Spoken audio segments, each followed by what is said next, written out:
Pas dans le bon, alors 8h32, on démarre. Oui, super, bonsoir, Yann, génial. L'homme de la soirée. Alors, ceux qui sont là, si vous voulez bien faire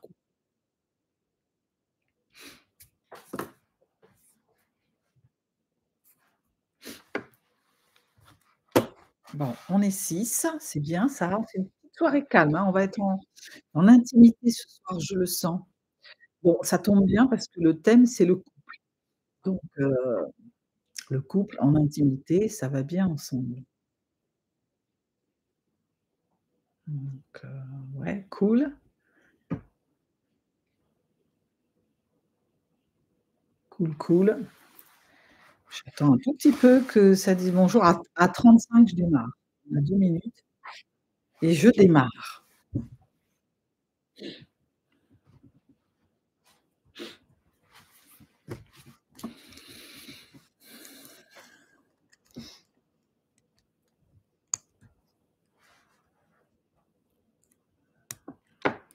Brigitte est là.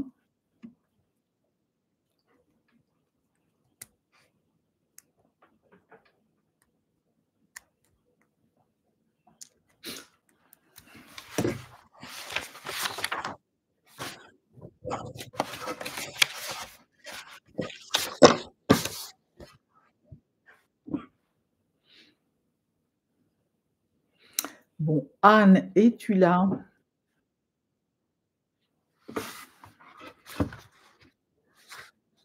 Alors, vu que j'ai changé l'heure, peut-être que certains, d'habitude, c'est 21h, là, j'ai fait un peu plus tôt, qu'on finisse plus tôt.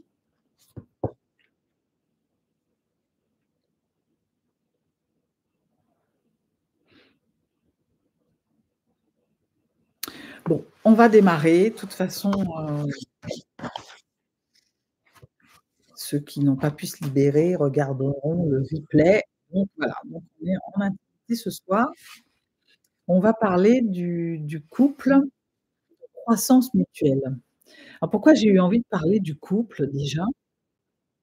Parce que en ce moment, dans mes coachings, d'hypersensibles, j'ai beaucoup de questions relatives au couple. Je fais pas mal d'accompagnement sur, les relations de couple, comment communiquer ensemble.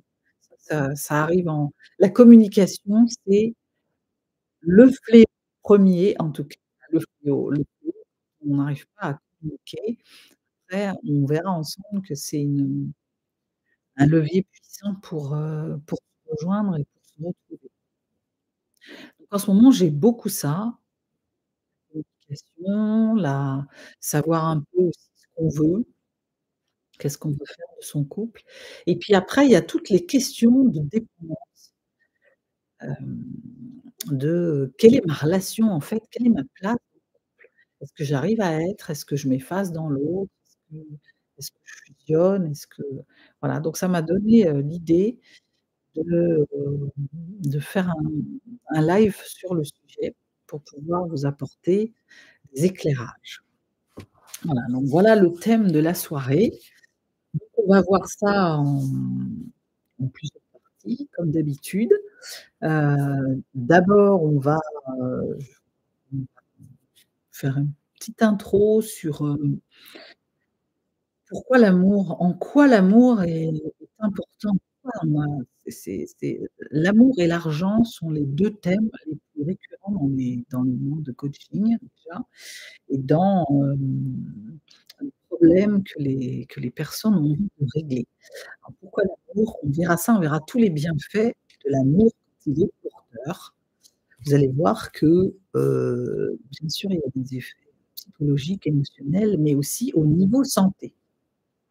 On fera une petite, aparté là-dessus. Ensuite, on ira voir ce que c'est qu'un on va voir les différents types de couples. Alors, je vais faire des grandes familles de couples, de comportements, comment est-ce qu'on peut être dans le couple et on verra ce que c'est qu'un couple de croissance, en fait. Qu'est-ce que c'est? Qu'est-ce que je dois mettre en place? Quels sont les leviers? Voilà et en fin de live, je vous parlerai d'un cadeau que j'ai réfléchi et que j'ai eu envie de vous offrir. Un vrai cadeau de début d'année pour aller un peu plus loin parce que bon, un live, c'est 1 heure et demie des fois, hein, quand il y a des questions, tout ça. Hem, mais voilà, il y a souvent des frustrations, tout ça. Donc je vous parlerai de ça, moi, ce que j'ai eu envie de vous offrir pour aller plus loin dans ce qu'on va voir ce soir. Voilà. Alors, avant de démarrer, je regarde, Yann, tu as des problèmes de coupure de son. Les autres? Les autres, comment c'est?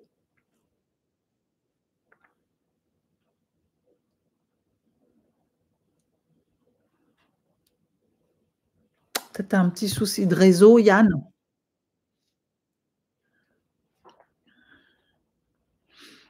Bon,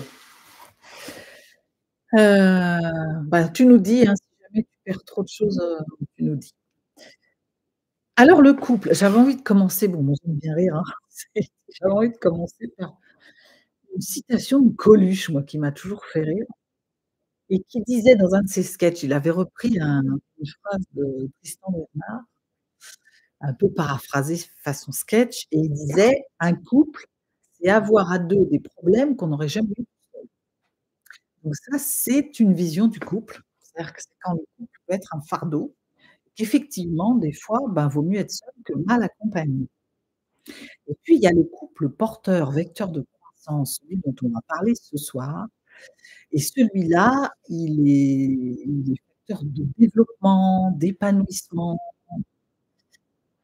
et c'est important parce qu'en fait, on se rend compte, outre le fait qu'on cherche tous l'amour, il y a comme un j'aime bien cette expression, l'amour donne des ailes, en fait, hein. Quand on est amoureux comme ça, on et que ça se passe bien, au début, on est un peu porté, quoi.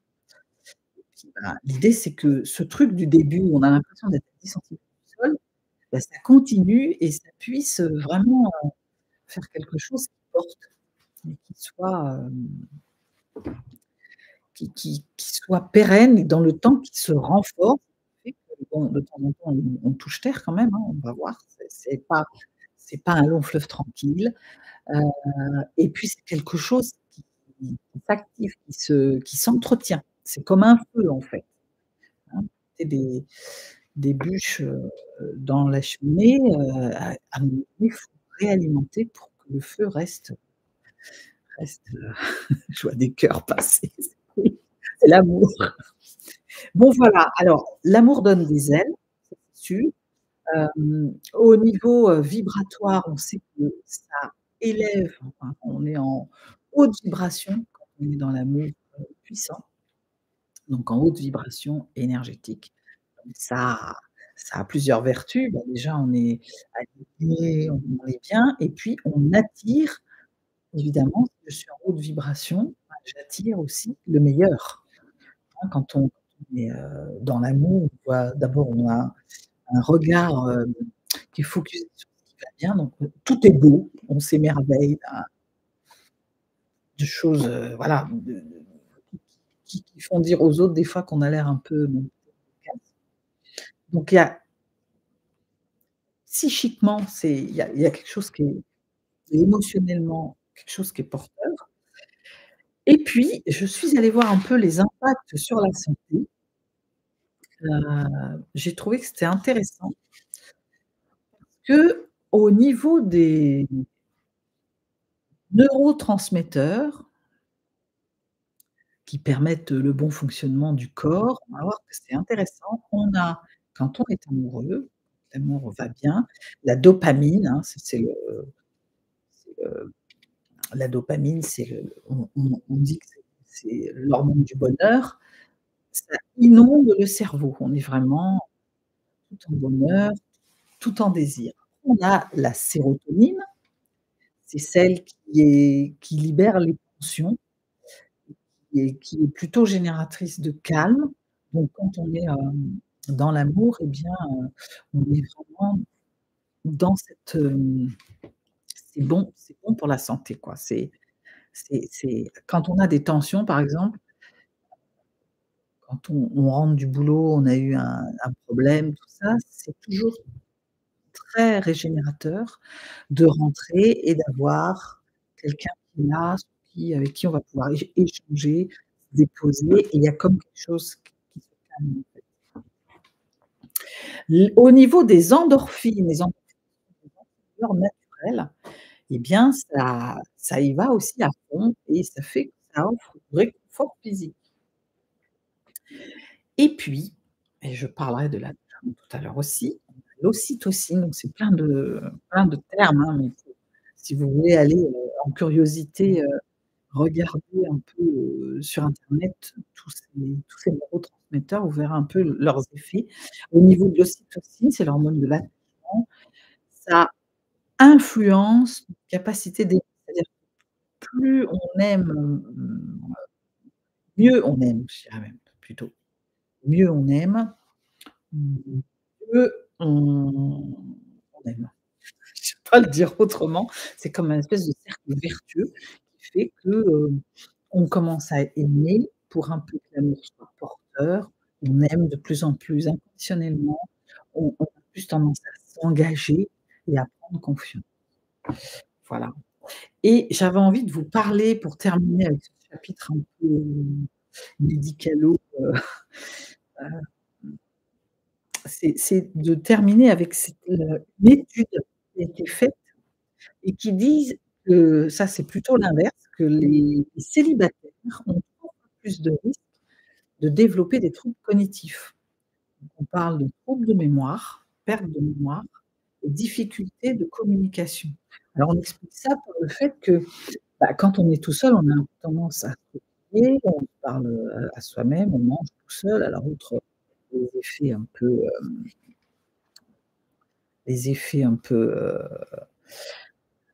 voilà, qui plombent un peu forcément, donc qui peuvent, générer un peu de tristesse, un peu de ou bien il y a le fait que quand on est en couple, on a une vie sociale généralement plus riche et c'est facteur de développement donc moteur, cérébral. On est plus poussé à faire de choses, on a plus de curiosité, voilà. Donc je ne sais pas, Coluche, hein, je sais pas ce que vous en pensez, mais toujours est-il que l'amour est un couple épanouissant, vraiment épanouissant à tous les niveaux, mental, émotionnel et physique. Voilà. Alors, j'avais envie de commencer par une question quand on parle des différents couples, types de couples. Heu, Selon vous, qu'est-ce qu'un couple, dans lequel, on peut s'épanouir, un couple dans lequel on grandit ensemble? Parce que c'est ça la croissance mutuelle. On vous envoie ça dans le chat. Je veux bien avoir vos réponses.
Alors, qu'est-ce c'est quoi les critères pour vous? C'est quoi un couple dans lequel on grandit?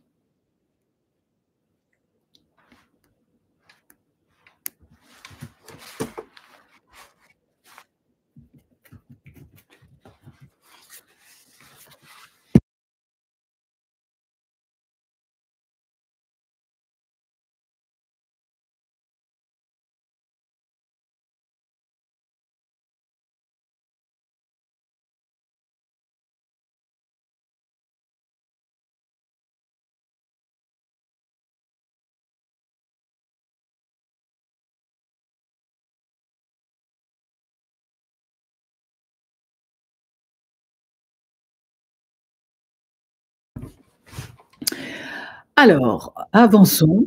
On a une réponse arrive. C'est parce que ce soir, je vais essayer de tenir le timing d'une heure. Alors, un couple dans lequel, on grandit, on verra comment est-ce qu'on fait ça, mais c'est un couple, hem, où qu'on construit, en fait. C'est un couple au regard de la psychologie, de l'émotionnel. C'est un couple où il y a, où chacun peut être, en fait, heu et où on co-construit, ensemble. Et ça, on a parfois l'impression d'être dans ce type de couple et en fait, on on est parfois dans 2 autres types de couples. Soit on est ce qu'on appelle en fusion, fusionnel, ou alors on est en couple indépendant. Le couple fusionnel, les caractéristiques, c'est on est très en fusion, on est beaucoup ensemble, on partage tout, et on se dit tout, dès qu'il nous arrive quelque chose, on partage, hein, émotionnellement. On fait des activités ensemble, des projets ensemble. Hem, on a une grande proximité affective, donc on est plutôt, limite de la passion, hein. C'est très c'est très fort quand on est ensemble. Hem et on est moi je parle souvent des serins, des ces oiseaux qui sont les inséparables.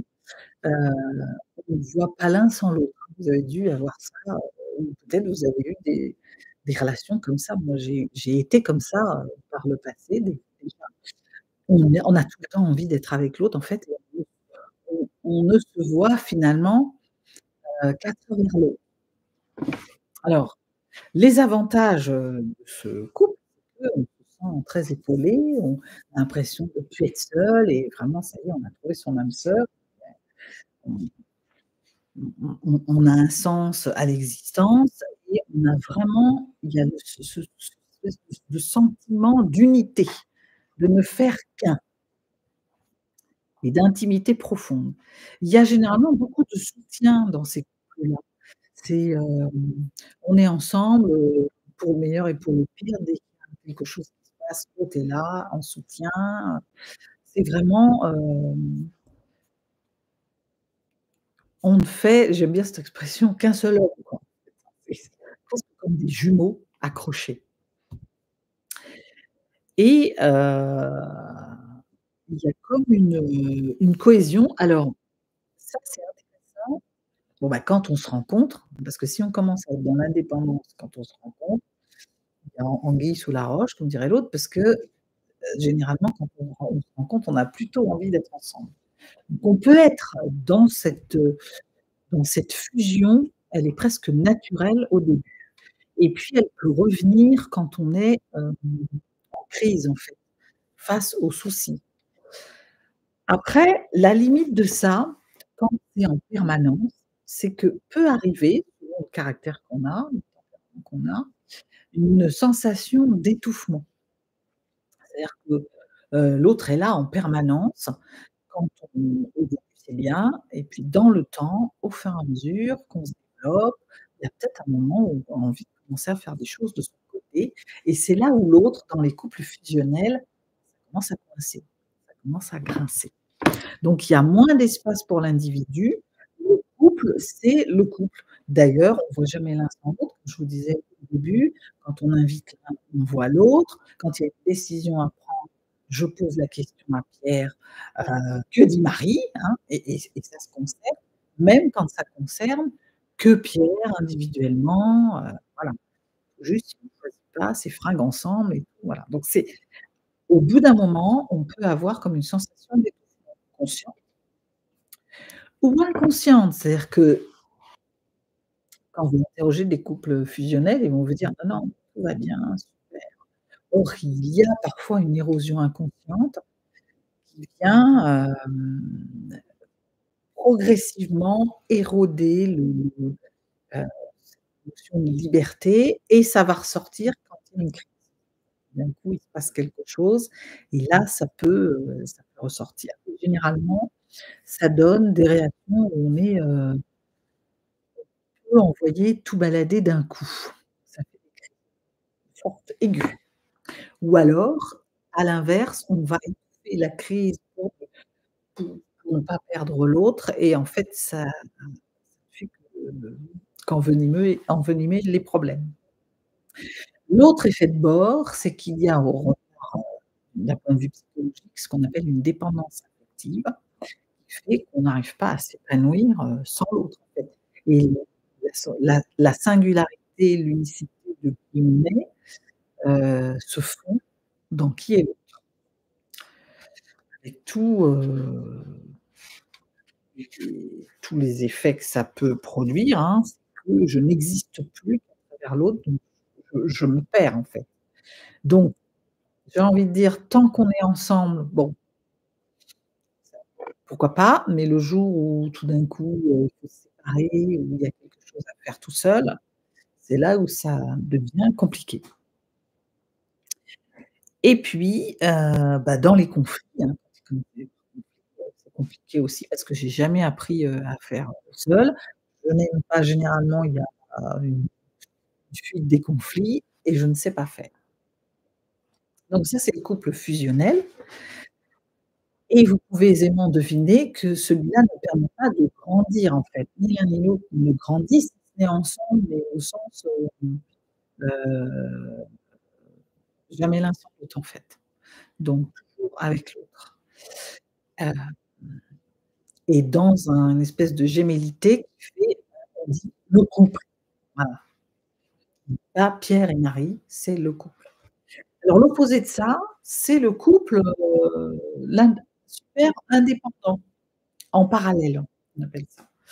Donc là, c'est chacun qui veut vivre sa vie, s'épanouir pleinement dans qui il est et chacun vit une vie parallèle, en fait. Donc là, l'effet de bord, c'est bon, bah, on partage des choses, mais pas beaucoup, hein, chacun, vit dans son coin. Je peux m'épanouir. Chacun a une autonomie dans ses choix, dans ses projets. On peut aller voir les amis chacun de notre côté. Je fais mes activités, heu, mais on l'effet de bord, c'est qu'on ne partage pas grand-chose ensemble. Donc il y a une énorme liberté pour chacun des partenaires. Il y a peu de risques d'étouffement, c'est sûr, mais on arrive, sur, un manque de connexion, on déjà en termes d'activité, on ne se développe pas ensemble, on ne partage pas ensemble. Hem, il y a un manque de connexion généralement émotionnelle et de complicité. À terme, ça peut même finir par arriver par un manque de connexion physique et on peut devenir presque comme des colocataires. À l'extrême de ce type de couple, on est sur des amitiés amoureuses, c'est-à-dire que chacun vit sa vie, de son côté. Pourquoi pas? C'est un bon signe de longévité quand on arrive à bien s'entendre. Ça veut dire aussi qu'il y a une liberté et que chacun peut vivre sa vie. Ça veut dire aussi probablement que peut-être il y a un développement émotionnel chacun de son côté. C'est les couples peut-être plus libertins, voilà, il faut partager les mêmes valeurs sur ce sujet-là. Et donc après, il y a, là, j'ai des grandes familles qui pourraient être décomposées. Là, je mets ça en grand type. Hem, après, on a le couple co-créatif, on appelle ça, ou le couple de croissance. Donc là, c'est une notion de chacun peut être, en fait, chacun peut être, chacun, mais je m'arrête parce que je viens de voir que bonsoir, Anne, qui vient d'arriver.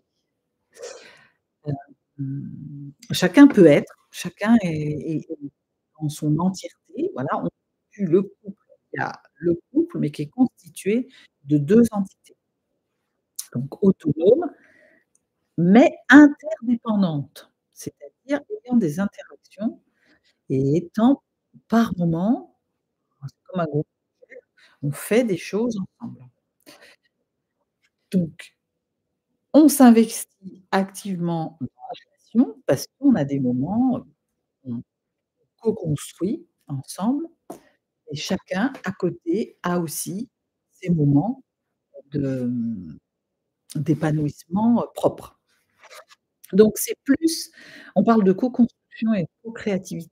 On est plus sur un couple, c'est comme une équipe en fait, hein. C'est, chacun a une place avec qui il est, son caractère, ses envies et ce qu'il apporte au projet de couple, au projet du couple, dans son unicité. Donc on ne se fond pas l'un dans l'autre, on amène, quelque chose. Moi je dis souvent, quand j'accompagne sur les problématiques de couple, je dis, «Bon, qu'est-ce que tu apportes à la relation?» Pas toujours être dans: «Je prends, l'autre me donne pas, il m'écoute pas». Hein, c'est: «Qu'est-ce que tu fais toi? Qu'est-ce que tu apportes?» parce que c'est vraiment pour entretenir et être dans cette longévité qui épanouit et dans laquelle je vais pouvoir me déployer, il y a qu'est-ce que j'apporte?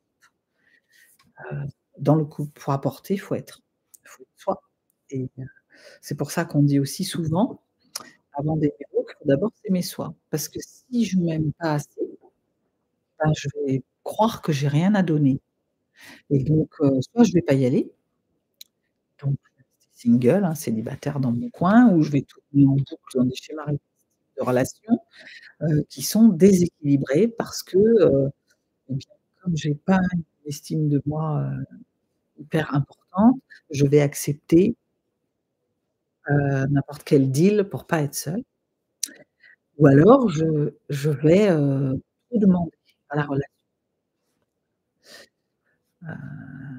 Donc là, le couple co-créatif permet de se développer, c'est quand il y a vraiment un bon équilibre entre l'autonomie individuelle et l'interdépendance qu'on peut avoir, ensemble. Donc c'est, on va voir, hein, ce qu'il faut pour faire ça. C'est vraiment, des relations vivantes, épanouissantes, ouvertes, avec une communication, ouverte et consciente. On parlait de ça tout à l'heure. La limite de ça, c'est que ça demande beaucoup d'investissement. C'est pas un truc où je m'installe et puis, j'attends que ça passe. Je vais être challengée avec ça. Il va y avoir c'est pas un long fil. Il y a des moments où on va se dire: «Oh, c'est facile, c'est tout». Puis il y a des moments, l'interdépendance, ça se construit, l'autonomie, ça se challenge parce que des fois, moi, je vais avoir envie de faire mes trucs et puis l'autre, il va avoir envie que je sois là parce que ce désir de fusion, il est toujours plus ou moins là, il rôde, il plane, ce besoin d'être ensemble. Si j'aime l'autre, je vais avoir envie d'être avec, la personne et donc du coup, c'est un travail, en fait. C'est un voilà, c'est exigeant émotionnellement, surtout quand, dire qu'on est de manière c'est pas 50-50, hein, dans une relation. C'est jamais 50-50. On dit on dit parfois, vous avez peut-être dû entendre que l'un aime plus que l'autre, il y en a qui aiment plus. C'est, c'est toujours il y a des moments où c'est déséquilibré, donc ce qui se passe, je suis, pour maintenir cette co-création et cet équilibre dans le couple et ben, il va falloir que j'agisse quoi, que je résiste à la tentation parfois, quand l'autre va me dire: «Ah bah, je vais faire mon sport, mais j'ai envie d'être tranquille, tu me laisses, c'est mon temps, c'est mon moment». Va falloir des fois résister pour ne pas souffrir de ce temps où l'autre n'est pas quand on aurait envie d'être. Voilà, donc ça demande c'est actif et ça demande de communiquer régulièrement pour être sûr qu'on est en phase parce que, pour un peu que j'ai, la blessure d'abandon, qui est là, inscrite en moi, il y a pas ça peut venir très vite de se sentir délaissé quand l'autre va faire ses activités. Et ça fait déjà 3 fois dans la semaine ou qu'il a un dîner, ou moi, voilà, et vice versa. chacun, de son côté. Voilà ce que je voulais vous dire sur le couple. Alors, pour ceux qui sont là, ce qui serait intéressant là, au regard de ce que je voulais, développer, dans quel type de couple vous vous situeriez? Donc soit vous êtes en couple en ce moment et c'est intéressant, voilà, ou si vous regardez vos histoires passées, en majorité vous étiez dans tel type de couple. Est-ce que vous avez traversé les 3 couples? Est-ce que vous n'en connaissez qu'un? Ça m'intéresse un peu de d'avoir vos retours dessus.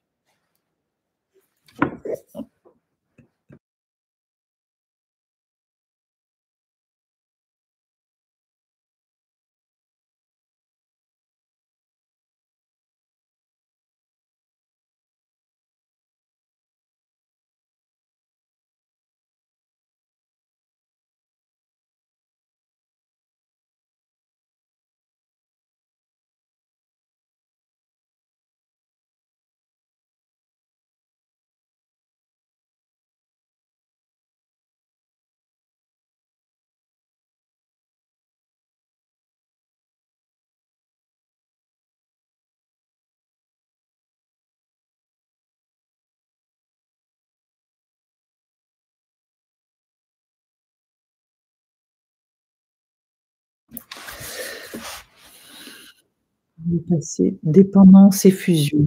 Oui. Oui, Yann, bah, c'est souvent, moi j'y suis passée aussi, hein, bienvenue au club. Ça va souvent de pair d'ailleurs. Mmh, mmh. Anne dit: «J'en fais toujours un peu plus». Oui, bah, oui, quand on est dans la en fait, c'est assez incontournable, hein, comme je vous disais, c'est une étape, hem, assez récurrente au début. Ce qui est intéressant, c'est de pouvoir en sortir parce que, ça amène beaucoup de souffrance à un moment, parce que c'est, alors, il y a des cas où les 2 restent en fusion, jusqu'au bout, hein, on en a vu des comme ça, mais, quand l'autre commence à moins être en fusion, c'est compliqué pour soi et puis ça n'est pas source d'épanouissement et de développement. On se fond dans l'autre. Mais c'est vrai que c'est, au début, on a tendance à être comme ça. Après, au fur et à mesure des relations, quand on se regarde un peu, qu'on travaille un peu dessus, ben, on peut arriver à être plus en équilibre. C'est beaucoup plus, épanouissant et favorisant, même si ça demande un travail. Au début, c'est pas facile. C'est pas facile de sortir de la fusion parce qu'il y a un état qui est hyper plaisant, hyper facile, hyper, voilà, mais de la fusion à la dépendance, ça va ensemble. Fusion dit, dépendant affectif. Il y a un moment où si j'ai envie de m'épanouir, ben, c'est beaucoup plus compliqué et ça finit toujours par ressortir. C'est-à-dire que consciemment, on dit: «Non, non, mais moi ça va, j'ai pas besoin de je suis bien» et puis, les «je suis bien» dans la fusion, généralement, 15 jours avant de mourir, quand on fait le point, hein, des 5 regrets les plus récurrents, il y a ce truc de finalement, j'ai fait beaucoup pour les autres, pas assez pour moi. Je me suis oubliée. Donc sur le coup, il y a cette notion de ça fait du bien peut-être et puis il y a un moment où c'est plus satisfaisant, quoi.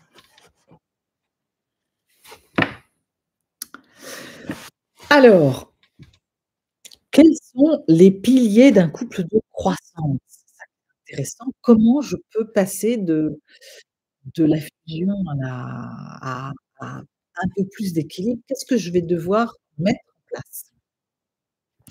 Alors d'abord, je vous en ai parlé, il y a une histoire de communication consciente. Qu'est-ce que c'est que ce truc-là? La communication consciente, c'est, d'abord ça demande une connaissance de soi parce que, pour pouvoir communiquer à l'autre, on avait vu ça dans des lives précédents, il faut bien se connaître, il faut être très au clair avec ses besoins, ses attentes, ses frustrations, à quel moment l'autre, je me sens frustrée avec l'autre, quel besoin n'a pas été comblé. Voilà, il y a déjà une introspection à faire pour pouvoir, avoir quelque chose à communiquer pour faire grandir dans ce couple. Grandir soi-même, puisque je vais poser mes limites, quelque chose qui n'a pas été, entendu. Faire grandir l'autre, qui va avoir besoin d'entendre, ce que je dis et puis ensuite grandir ensemble parce qu'on aura réussi, à s'écouter, à rectifier une trajectoire, et à avancer ensemble. Ça veut dire aussi, d'abord, que quand j'ai ma connaissance, je suis capable de prendre du recul sur une situation. Parce que communiquer en conscience de, où j'en suis là, à ce moment-là, dans la relation, qu'est-ce que j'ai envie de dire? Donc je suis en prise de recul. Quand je suis dans la situation, c'est assez difficile de faire ça. Se regarder en train de faire, c'est donc il y a un moment, hop, on prend du recul et on pose les choses et là, on va être dans un partage de ce qui se passe, de de ce que j'ai envie de partager avec l'autre, donc évidemment, il y a toujours les notions d'environnement, de choisir le moment, de voir que l'autre va être un peu disponible. Moi, je ne rentre pas, plutôt, énervée et que, voilà, je balance ma colère après 1 heure d'embouteillage. Je choisis le moment. Ensuite, on va être dans les principes de la communication non violente, faire dire la communication du cœur, c'est on pose, on explique ce qui se passe, on parle de soi. Dire à l'autre, c'est parler de soi, donc on est plutôt en «je» qu'en «tu». Ça, c'est un petit rappel si vous vous souvenez plus ou si je vous invite à aller voir les lives précédents, hein, les replays sont tous, sur la chaîne. On communique aussi au niveau émotionnel, comment on se sent. On laisse un espace à l'autre pour qu'il puisse nous dire ce qu'il, comment est-ce qu'il accueille ce que je lui raconte et ensuite on on contractualise ensemble de comment est-ce qu'on va continuer, qu'est-ce qu'on fait? Voilà, qu'est-ce qu'on fait pour régler ce problème-là? Comment est-ce qu'on peut, contractualiser ensemble? Voilà ce que c'est une communication consciente avec une notion ce qui est important vraiment, c'est d'aller dans les ressentis. Souvent, c'est on oublie ça. C'est, on communique souvent sur les faits. Ça fait, 3 fois là, tu es sorti 3 fois cette semaine, ça fait 3 fois que je mange seule. Il y en a marre, voilà, moi j'aimerais que tu sois là maintenant, sur les prochains repas.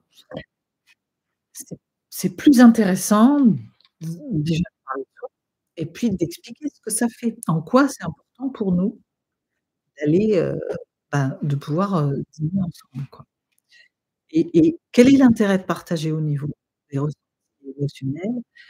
C'est là où ça se passe, quoi, hein. Parce que si on veut générer de la compréhension chez l'autre, ça va se passer au niveau de l'empathie. C'est-à-dire émotionnellement, il faut que l'autre il puisse un peu comprendre ce qui se passe. Donc faut partager ses ressentis. Heu et puis ce qui va être important aussi, c'est d'accueillir l'autre avec bienveillance aussi, dans peut-être son incompréhension. Parce que l'autre, finalement, ça l'a pas gêné de sortir un soir et on lui a pas manqué ce soir-là, l'entendre et d'essayer de voir. Ensuite, une fois qu'on a bien compris, ce qui se passe chez l'autre, dans ses façons de pas être là, et ben, on contractualise. Qu'est-ce qu'on pourrait faire pour peut-être il y aurait peut-être et si tu sortais que 2 soirs, est-ce que ce serait possible pour toi? Voilà, si on avait au moins 3 soirs ensemble dans la semaine. On contractualise, c'est comme un je parlais d'équipe tout à l'heure, c'est comme un presque comme un commercial. Alors je regarde ce que vous me dites un peu. Il y a de l'amour ce soir, il y a des cœurs. Donc première chose, la communication, c'est socle. Je crois que je viendrai faire un live spécifique sur la communication, j'y reviendrai parce que c'est en préambule, c'est le plus grand fléau. C'est vraiment tout se passe là. On peut être en divergence, l'important c'est d'arriver à communiquer dessus.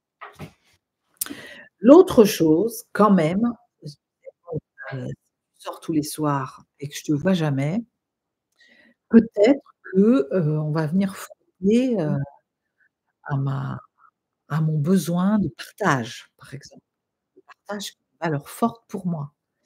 Donc il doit y avoir un socle commun. On parlait d'équipe, quand on parle d'équipe, en entreprise, on parle souvent de vision. La vision, c'est où est-ce que j'ai envie d'aller ensemble? Où est-ce que j'ai envie où est-ce qu'on va ensemble? Qu'est-ce qu'on construit ensemble?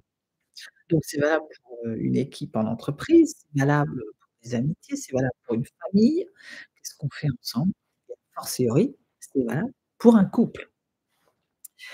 Quelles sont, où on va? Comment est-ce qu'on y va? Quelles sont les valeurs, importantes? Je parlais de valeurs au dernier live, on avait même fait un exercice, me semble-t-il, dessus. Donc ça va être important d'avoir conscience de vos valeurs parce qu'on peut avoir des valeurs, même opposées, pourquoi pas, mais il faut des valeurs communes partagées et plutôt les valeurs socles. Une valeur, je rappelle pour ceux qui ont du mal avec la notion, une valeur, c'est quelque chose qui est important pour moi. Quelque chose que je parlais de partage, moi, pour moi, une de mes valeurs, importantes, c'est la liberté. Moi, j'ai besoin de me sentir libre, quel que soit le type de relation, j'ai besoin de me sentir libre. Donc je vais pas aller dans une relation, enfermante, par exemple.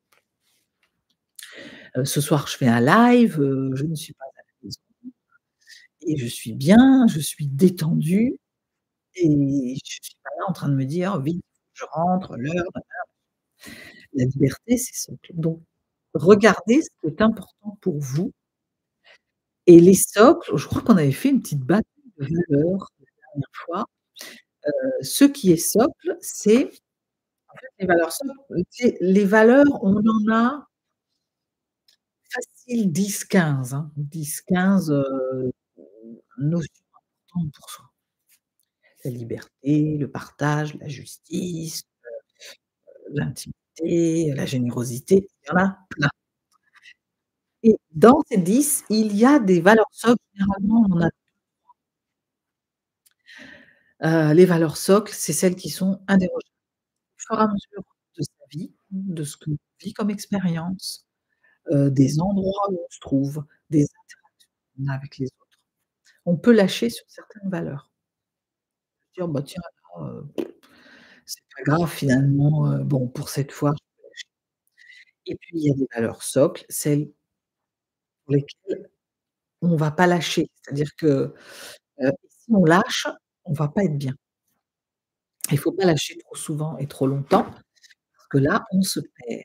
Et c'est là où, dans la fusion, il y a quelque chose de l'ordre de peut-être que j'ai des valeurs qui ne sont pas respectées, mais que j'oublie, que je mets de côté. Pour un peu que ce soit une valeur socle, là va commencer l'érosion. Une valeur socle, c'est quelque chose que j'ai besoin de nourrir. C'est pas juste de dire: «J'ai ça comme valeur». Comme on voit dans certaines entreprises, j'ai quitté une entreprise pour ça. On quitte les gens pour des valeurs. On se rencontre sur des valeurs, on quitte les gens pour des valeurs. J'ai quitté une entreprise parce qu'à un moment donné, les valeurs étaient affichées au mur, mais n'étaient pas incarnées dans le quotidien. Et dans le couple, c'est pareil. On se on on lâche, on croit qu'on peut lâcher, mais en fait, au bout d'un moment, pète. C'est comme un fusible qui vient dire: «C'est plus possible», parce qu'on est sur une valeur socle. Si j'ai besoin de partage et que je on est en indépendance complète, je vais tenir. Au début, je vais me dire: «Oh, c'est super, je suis libre, je fais ce que je veux, je vois les copines, je fais machin, ta. Je vais faire plein de trucs et puis un jour, je vais commencer à souffrir de solitude. Je vais me sentir seule, même si je suis très entourée par ailleurs, parce que ma valeur socle, c'est le partage. J'ai besoin de partager aussi avec la personne avec qui je vis. Donc il y a un moment, qui va pas être comme un autre, où soit ça va péter, soit je vais être très malheureuse. Il y a comme une espèce de tristesse qui s'installe, déprime, de non-épanouissement, voilà, c'est comme ça qu'arrivent certaines routines si on renonce et en fait, je perds toute mon essence, quoi. Je suis loin de mon donc les valeurs partagées, ça va être important. Ça va être important pour soi. Heu, donc là, ce qui est intéressant, une clé, c'est de un faire vraiment ce travail personnel sur les valeurs. Donc demandez-vous ce qui est important pour vous. Petite astuce pour trouver les valeurs, parce que des fois on se dit, oui, on arrive à en citer 2-3, mais, listez, tous les moments où vous avez été, vraiment, en joie profonde, en partage, où c'était fluide, vous vous êtes sentis bien, là, listez ces situations et puis commencez à mettre, eh bien, qu'est-ce qui s'est passé dans ces moments-là, pour qui a fait que ça s'était bien passé?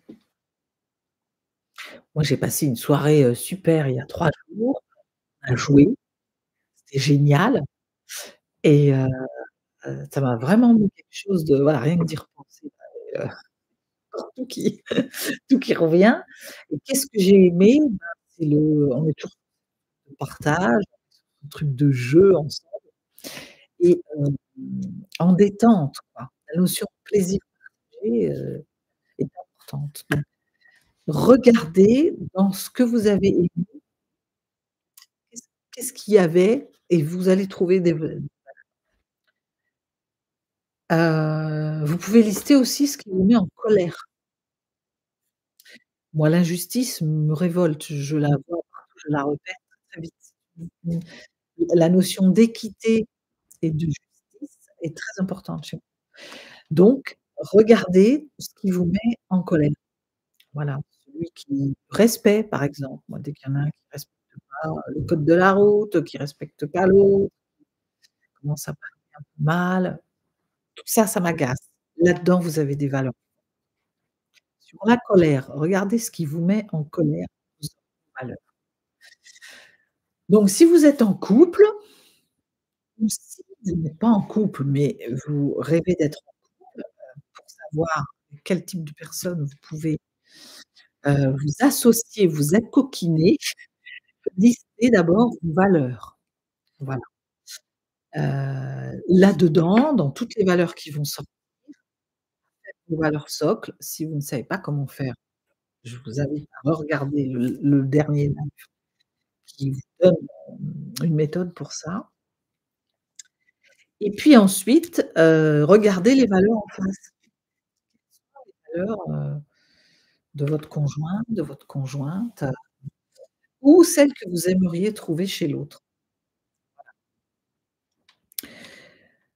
Et si vous savez pas, vous êtes en couple et que vous savez pas, eh bien, c'est peut-être l'occasion d'aller engager, une discussion.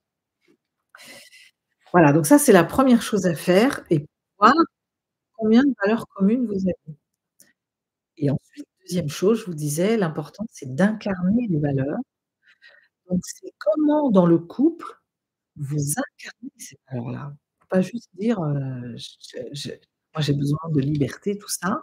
Quels sont les moments de liberté que j'ai dans mon couple? Quels sont les moments de partage? Est-ce que je me sens respectée dans mon couple? Est-ce que c'est équitable, les tâches, voilà, que l'on fait pour la maison? Est-ce que, le par comment est-ce qu'on s'occupe des enfants ensemble? Est-ce que c'est réparti? Challengez vos valeurs dans votre couple. Voilà.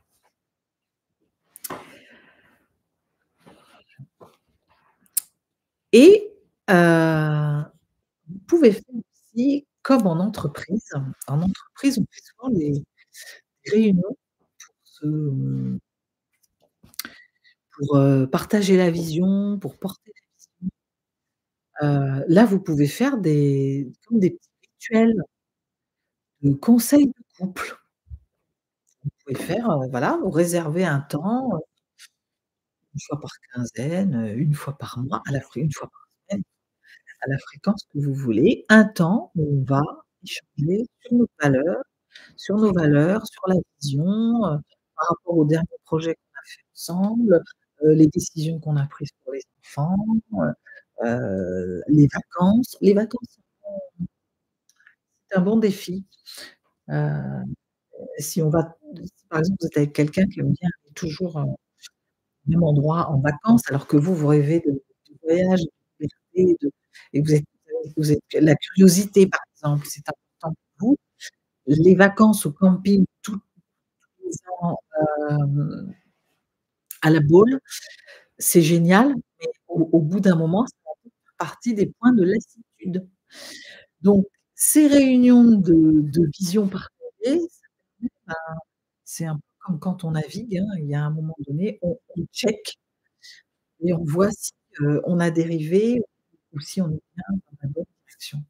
Donc quand je vous disais tout à l'heure que c'est un vrai travail, que c'est pas juste on se contente d'être ensemble, c'est un vrai sujet, c'est un vrai truc, on s'y met, mais ça fait partie, c'est des moments qui peuvent être très chouettes quand même. Parce que d'échanger là-dessus, même si c'est pour le tir, il y a des moments aussi où vous allez vous rendre compte que c'est bien, on est, on tient le cap et c'est très chouette de partager ça, ensemble. Et là, vous êtes dans un couple co-constructif. Hem, 3e point, je vois on est à 59 minutes, je vais pas tenir le délai donc autonomie et interdépendance. Donc ça, on a vu, il y a un équilibre à trouver. Alors c'est pas forcément comme ça, ça peut tourner, mais entre, je suis autonome, je fais mes trucs et on est ensemble. Là, il y a vraiment quelque chose à mettre en place de comment on est ensemble et comment des fois on n'est pas ensemble. Alors dans comment on n'est pas ensemble, c'est pas forcément, je sors tous les soirs. C'est comment quand on vit ensemble, par exemple dans la maison, on a des espaces personnels, des endroits où on peut se ressourcer, on peut, aller voilà, on s'éloigne. Il y a rien de pire pour un couple qu'un studio de 17 carrés où on vivrait 30 ans ensemble. Pourquoi? Parce que même si on s'entend bien, visuellement, on est tout le temps de visu. On est tout le temps ensemble, tout le temps dans la même pièce. Donc c'est l'idée donc si vous pouvez pas déménager, je comprends aussi, vous n'avez pas envie, vous adorez votre studio, c'est comment vous aménagez. Mais auparavant, faites quelque chose pour pouvoir faire un espace où il y a un moment, moi, je peux me retirer dans mon coin. C'est important. Où je ne vois plus l'autre. Je suis, heu, je fais mon truc et visuellement, tu n'es pas dans le champ. Parce qu'il y a tout ce qui se passe consciemment et il y a tout ce qui se passe inconsciemment. Si l'autre est toujours dans mon champ et ben, il est là en permanence, même si je ne le remarque plus. Oui, Anne, mes pièces à moi, c'est ça. Comment je fais, mon coin, et ça va même jusqu'à, si vous pouvez, avoir on n'a pas toujours les mêmes envies de déco, on n'aime pas forcément les mêmes couleurs et tout. Donc c'est comment vous pouvez avoir un espace qui vous représente. C'est ça aussi sortir de la fusion. C'est, heu, j'ai connu ça moi, à un moment où j'étais avec quelqu'un où, bah, tout était à son image dans l'appartement. Il y avait pas une couleur alors, je sais pas que je détestais les couleurs, mais il y avait pas une des couleurs propres que j'aimais. Donc je me retrouvais pour, vivre de mes couleurs, enfin pour retrouver mes couleurs, il fallait que je sorte et que j'aille dans d'autres endroits pour me pouvoir profiter de de ma notion, d'intimité dans une pièce et cetera. C'est-à-dire qu'au bout d'un moment, bah, à force d'aller chercher à l'extérieur, on finit à l'extérieur. Donc c'est important, tout tout est challengé dans ces moments-là. C'est Qu'est-ce que vous aimez comme type d'environnement? Est-ce que vous avez quelque chose, un coin qui vous ressemble? Vraiment. C'est ça aussi, le couple co-créatif. On peut aimer, on peut avoir des couleurs similaires et des endroits qu'on a fait ensemble qui nous ressemblent les 2 où l'un a lâché et puis il y a des endroits où on se fait son espace, quoi. Surtout ma chambre à moi. Hem, voilà. Après, il y a la notion d'encourager l'autonomie. Donc c'est comment, hem, on on soutient alors encourager l'autonomie, c'est quoi? C'est on soutient l'autre dans ses projets personnels. Voilà, il a besoin, il a envie de faire un truc à part tout seul, on l'en si on veut être encouragé, on encourage. On ne fait pas à l'autre ce que tu n'aimerais pas qu'il te fasse. Si vous avez besoin de liberté, ben, vous laissez l'autre libre. Dans ces interactions, c'est, de bien regarder comment je favorise l'autonomie. Comment, c'est de challenger. Est-ce que vous avez des activités séparées? Vous faites tout ensemble, hein, on parlait de ça dans les jumeaux là, du début. Est-ce qu'il y a des choses, il y a il doit bien y avoir une activité que vous aimez et que lui ou elle n'aime pas. Cherchez bien et pratiquez-la si elle vous manque. Et après, il y a toute la partie interconnexion. C'est comment on crée des moments, de connexion, mais choisis, en fait, avec l'autre. Comment on par exemple, ces conseils de vision là, c'est des moments choisis. Une activité ensemble, à l'extérieur, c'est bien. Sortir ensemble, faire des choses, c'est bien, restaurant, théâtre, ce que vous aimez faire. C'est comment Anne dit, «On n'aime pas tous les mêmes choses», ça c'est sûr. Faut arrêter de penser qu'être en couple ou aimer l'autre, c'est aimer ce qu'il est. Inconditionnellement oui, mais des fois, on n'a pas les mêmes goûts. Donc c'est comment je peux satisfaire aussi mes propres goûts et comment l'autre me laisse faire et comment j'arrive à poser mes limites avec l'autre pour faire ce que j'aime. En étant vigilant et c'est là, pas tomber dans l'excès du couple, indépendant là, du couple parallèle, c'est comment on on a des temps de connexion ensemble sur différentes activités. Donc on fait des activités ensemble, on peut, même dans les tâches quotidiennes, hein, parce que des fois il arrive de cuisiner ensemble, est-ce qu'on se retrouve, voilà, s'il y a des enfants, c'est bien de se retrouver un peu, en famille, faire des choses ensemble. Voilà et puis après, il y a tout l'aspect écoute, hein, on parlait de communication.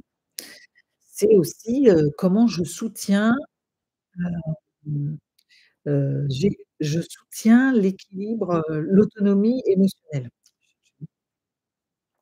C'est-à-dire d'accepter que l'autre, il est pas toujours non plus, avec mon émotionnel, il a peut-être des difficultés, il traverse quelque chose.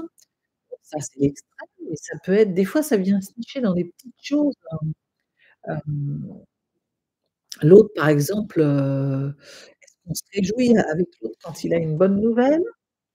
Mais ça peut être, bah, des fois, l'autre, il traverse, une période, un peu compliquée ou juste il y a un coup de fatigue.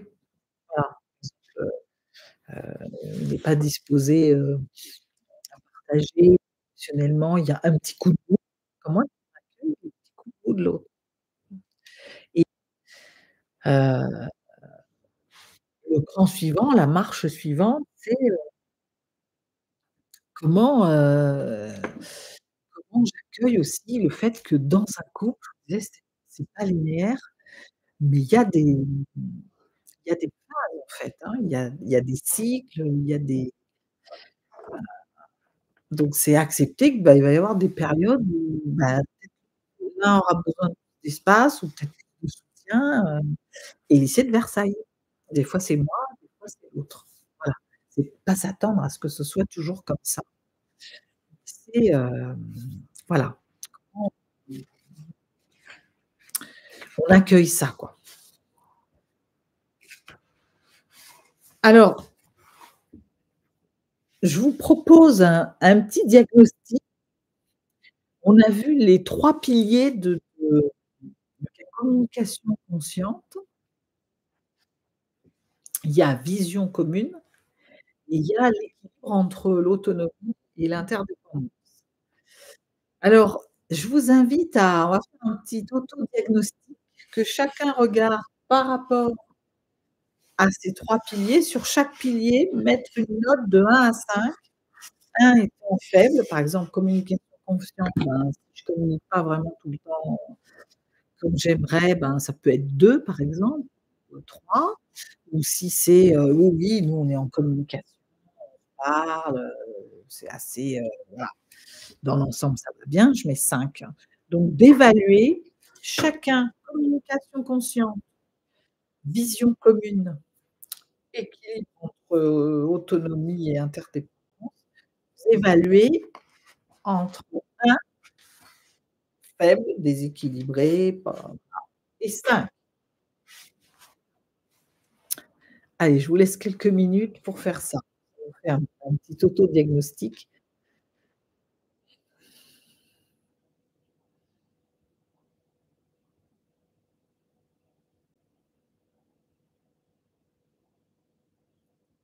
Alors Anne, tu dis 3 sur quel, sur sur quel pilier Anne? Commençons par la communication consciente.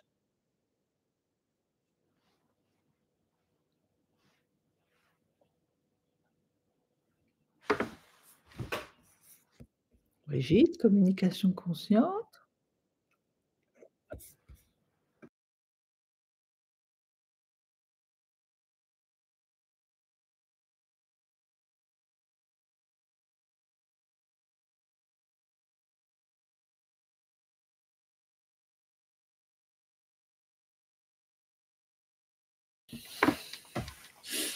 Alors, on me posait la question si vous n'êtes pas en relation, ou vous pouvez aussi aller chercher vos relations passées.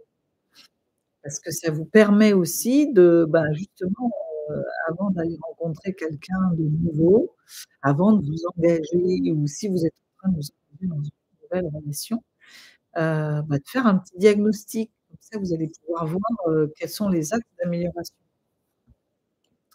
Donc communication consciente, 3, oui, Brigitte. 1, 3, d'accord. Ensuite, donc là, ça veut dire communication consciente, qu'est-ce qu'on fait? Ben, on se pose un peu, on est vraiment dans la notion de: «Je prends conscience de mes besoins et je vais voir comment, je choisis le bon moment, je me prépare un peu et je vais communiquer à l'autre, c'est important pour moi». Voilà. En ayant confiance que, en tout cas, déjà, on aura une satisfaction à le faire. Et puis, on est moi j'aime bien dire cette phrase: «On n'est pas à l'abri d'une bonne surprise». C'est-à-dire que parfois on présuppose, voilà, ça j'en ai pas reparlé, mais il y a plein de fois où on présuppose, on n'ose pas y aller parce qu'on se dit: «L'autre ne va pas comprendre, ne va pas». On la meilleure façon de savoir, c'est d'aller vérifier. Donc, on y va, on se lance, au pire, on risque une incompréhension, mais, au mieux, on risque une très belle co 2e point, vision commune. Est-ce qu'on partage? Comment on est avec les valeurs avec l'autre? Est-ce qu'on partage? Est-ce qu'on les connaît déjà? Est-ce qu'on en a en commun? Est-ce qu'on sait où on va? Comment c'est ça? De 1 à 5. Ah, Amélie, bien, 4. Ouais. Bonne conscience de soi, parce que ça nécessite évidemment de connaître ses valeurs, hein, encore une fois. Anne nous dit 2. Bon, je vais dire Anne, comme j'ai eu sur mon carnet pendant des années, mon carnet scolaire, peut mieux faire.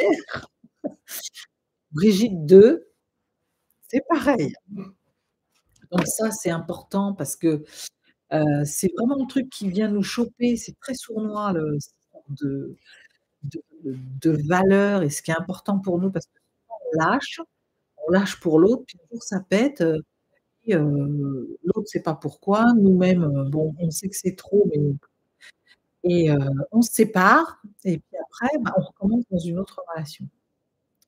C'est intéressant de mettre de la lumière sur là, ça ne va pas parce que c'est important pour moi telle chose,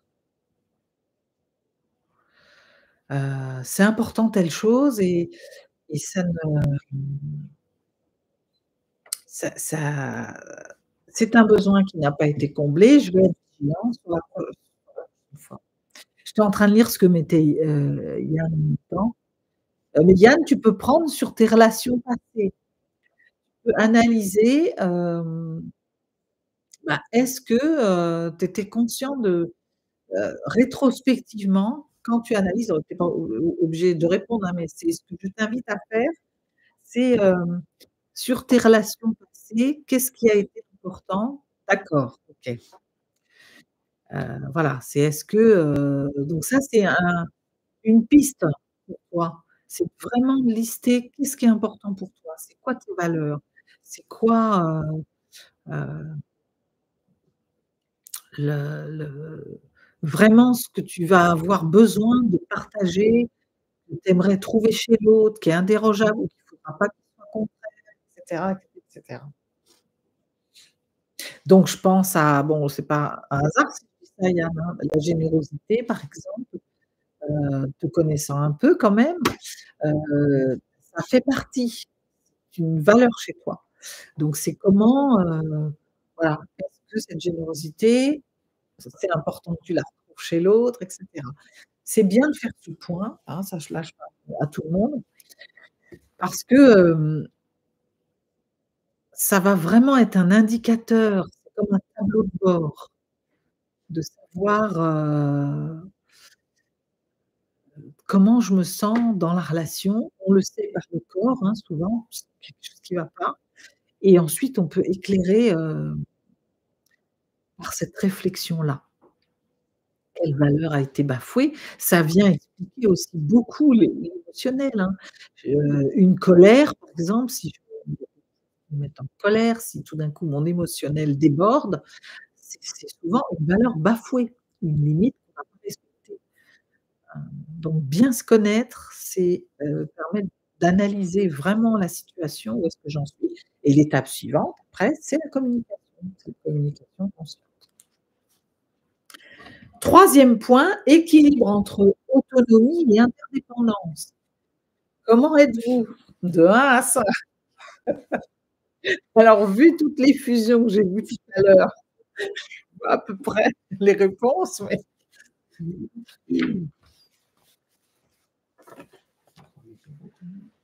Brigitte 1. Tu peux pas mettre 0 Brigitte, c'est entre 1 et 5.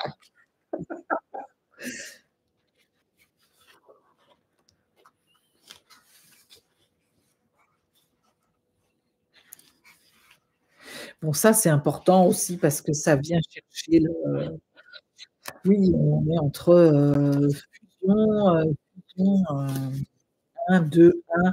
Voilà, bah, vous venez illustrer ce que je suis en train de dire. C'est l'un des points, les plus critiques, je dirais et les plus difficiles à mettre en place aussi, hein, cet équilibre, comment on fait pour exister, dans le couple? Un couple, c'est 2 entités, retenez ça et le travail sur les valeurs, la bonne communication avec l'autre, ça va vous aider pour pouvoir justement, être en bon équilibre avec l'autre. Voilà, parce que, un couple de croissance mutuelle, c'est quand les 2 peuvent se développer et pour que les 2 puissent se développer, il faut que chacun connaisse là où il en est,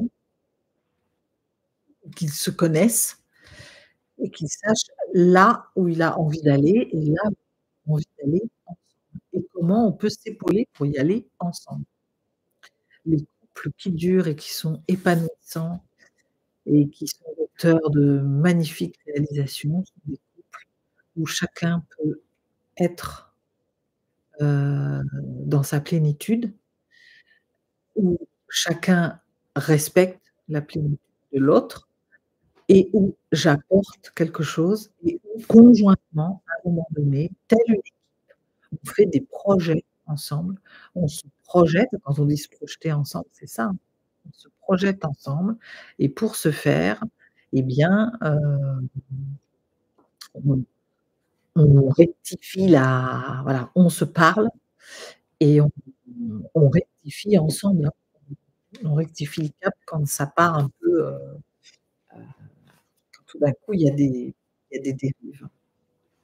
Et il y a quelque chose dont j'ai pas parlé et qui me vient là et qui est aussi pour je parlais de bienveillance tout à l'heure, il y a quelque chose de l'ordre de la gratitude.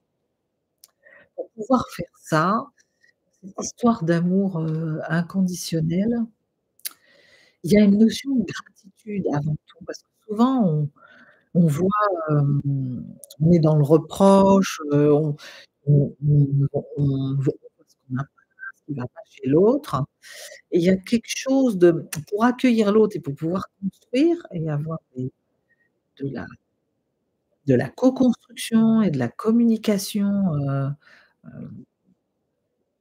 de cœur et qui fait avancer, ça veut dire que je reconnais l'autre dans qui il est à un moment donné. Je le reconnais. Je suis d'accord et qu'on va continuer comme ça. Mais je le reconnais, je l'accueille dans je ne commence pas par nier son ressenti, ce qu'on fait, souvent. Heu, super Anne. Heu, c'est une belle base, c'est ça en fait, hein. C'est pour faire ça, il y a une attitude, si elle n'est naturelle, doit se mettre en place et qui est un peu socle là pour le coup, et qui permet ça, c'est la gratitude. La gratitude d'être ensemble, c'est la gratitude d'avoir rencontré quelqu'un avec qui on a envie de passer, si ce n'est, la vie entière, une bonne partie de sa vie et heu et ça aide à voir, bah, oui, les belles choses que l'autre fait pour moi, les moments où de pas voir que ce que je n'ai pas et ça aide. Il s'agit pas forcément de, voilà, de rêves et d'illusions, mais c'est vraiment d'être capable de reconnaître l'autre, et ça aide pour aussi mieux le comprendre. Voilà, être en tout cas, d'être dans de meilleures dispositions pour pouvoir, heu, échanger, voilà, sans commencer à être dans le jugement et dans le reproche et en termes de construction et de co-construction, eh bien, ça va être beaucoup plus porteur. Voilà, je terminerai sur cette phrase. Il est 21:46. Bon, j'ai passé que d'1/4 d'heure, j'ai fait mieux. Bon, j'espère que ça vous a apporté quelques éclairages. Contente de vous transmettre ça et avant de vous quitter, je vous parlais d'un cadeau que je voulais vous faire en ce début d'année. Ce que je vous propose, là, nous avons vu les 3 piliers, et puis je vous ai donné quelques petites astuces et comportements, heu, des choses à mettre en place. Je vous propose de donner une suite à cet atelier qui est hors de prochains lives, hein, c'est de continuer sous forme d'un atelier, donc je vous invite, hein, c'est un cadeau, c'est offert. c'est, possibilité de jeudi prochain, donc jeudi prochain 20 pendant 1 heure, on se retrouve et ça va être un peu différent. C'est je vous propose de faire ça en visio via Zoom, que ceux qui souhaitent, participer, eh bien, nous reviendrons sur ces 3 piliers, nous irons plus en profondeur. Vous pourrez me poser des questions et puis pour ceux et celles qui ont une situation, particulière, qui veulent, venir amener, autour de ces piliers, avoir du feedback, des conseils plus personnalisés, eh bien, ce sera possible. Donc, j'offre ça à 10 personnes. Il suffit juste je mettrai en description du replay, le process. On est en train de réfléchir à la meilleure façon de rejoindre, cet atelier, mais sachez déjà que ce sera via Zoom,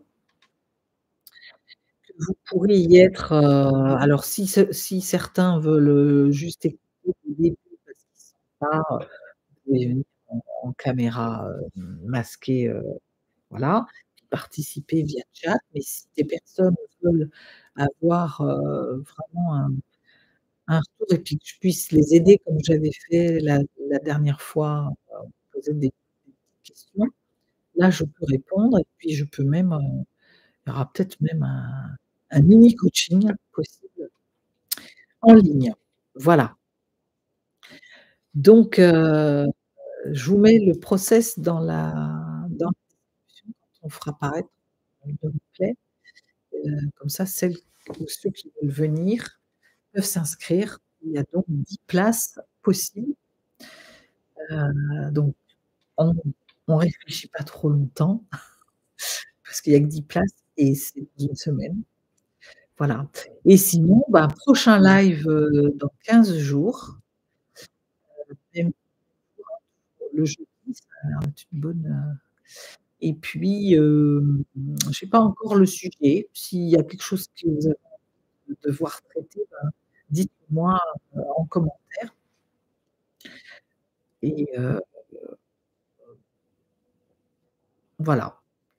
Sinon, bah, je choisirai le sujet, je pense que ça va être encore autour de la relation parce que c'est vraiment, les cas de coaching que j'ai les plus fréquents en ce moment.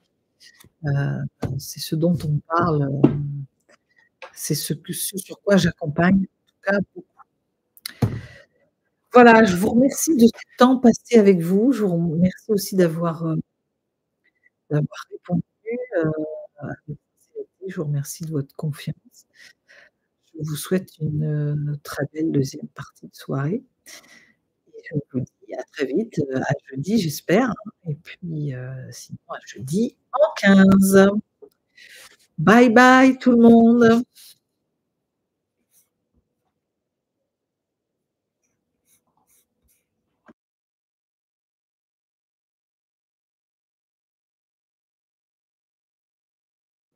Attendez, je regardais si pof, arrêtez.